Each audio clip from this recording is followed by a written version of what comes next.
গুৱাহাটী বিশ্ববিদ্যালয়ৰ 10টাকৈ বিভাগ কৰ্তন সন্দৰ্ভত প্ৰতিক্ৰিয়া প্ৰকাশ কৰিছে গুৱাহাটী বিশ্ববিদ্যালয়ৰ পঞ্জীয়ক ডক্টৰ উৎপল শৰ্মাই। বিভাগ কৰ্তন হোৱা অভিযোগ মিছা। কিছুমান বিভাগৰ মেজৰ পাঠ্যক্ৰমৰ বাবে শিক্ষাৰ্থী নাই। শিক্ষাৰ্থীৰ অভাৱৰ বাবেহে মেজৰৰ নামভৰ্তি বন্ধ কৰা হৈছে, কিন্তু সামগ্ৰিকভাৱে বিভাগ কৰ্তন হোৱা নাই। কেৱল 5 বছৰীয়া সংহত পাঠ্যক্ৰমৰ স্নাতক পৰ্যায়ৰ মেজৰৰ নামভৰ্তিহে বন্ধ কৰাৰ সিদ্ধান্ত গ্ৰহণ কৰা হৈছে। লোক সংস্কৃতি, বড়ো, বাংলা, সংস্কৃত, হিন্দী, আৰবী, লোক সংস্কৃতি আদিৰ দৰে বিভাগ মেজৰৰ নামভৰ্তি বন্ধ। অৱশ্যে স্নাতকোত্তৰ আৰু গৱেষণাৰ বাবে এই বিভাগসমূহ চলি থাকিব। আমাৰ বিত্তীয় অৱস্থা বেয়া বাবেও কিছু সমস্যা হৈছে, কিন্তু মেজৰৰ নামভৰ্তি বন্ধ কৰাৰ মূল কাৰণ হৈছে শিক্ষাৰ্থীৰ অভাৱ।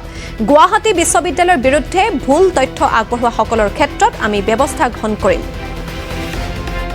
বিশ্ববিদ্যালয়ৰ FYIMP প্ৰগ্ৰেমৰ মেৰিট লিষ্ট প্ৰকাশ পালে, কিন্তু এই মেৰিট লিষ্টত গুৱাহাটী বিশ্ববিদ্যালয়ৰ অতিকৈ গুৰুত্বপূৰ্ণ 10টাতকৈ অধিক বিভাগ আমি তাত দেখিবলৈ পোৱা নগ'লোঁ। আৰু সেইকেইটা বিভাগ আছিল হিন্দী, সংস্কৃত, ফকল'ৰ, লিংগুইষ্টিক আদি বিভাগ। আৰু পৰৱৰ্তী সময়ত এই বিভাগকেইটা নোহোৱা হোৱাত আমি গুৱাহাটী বিশ্ববিদ্যালয় প্ৰশাসনক আমি প্ৰশ্ন কৰিলোঁ যে এই বিভাগসমূহ কিয় কৰ্তন কৰা হ'ল। তেতিয়া তেওঁলোকে ক'লে যে কম এনৰলমেণ্টৰ বাবে গুৱাহাটী বিশ্ববিদ্যালয়ত পৰৱৰ্তী সময়ত এই বিভাগসমূহ কণ্টিনিউ কৰা নহয়। কিন্তু যেতিয়া গুৱাহাটী বিশ্ববিদ্যালয়ত FYIMP প্ৰগ্ৰেমৰ জাননী প্ৰকাশ কৰা হৈছিল, তেতিয়া এই বিভাগসমূহত পৰৱৰ্তী সময়ত ক্লাছ হ'ব বুলি প্ৰশাসনে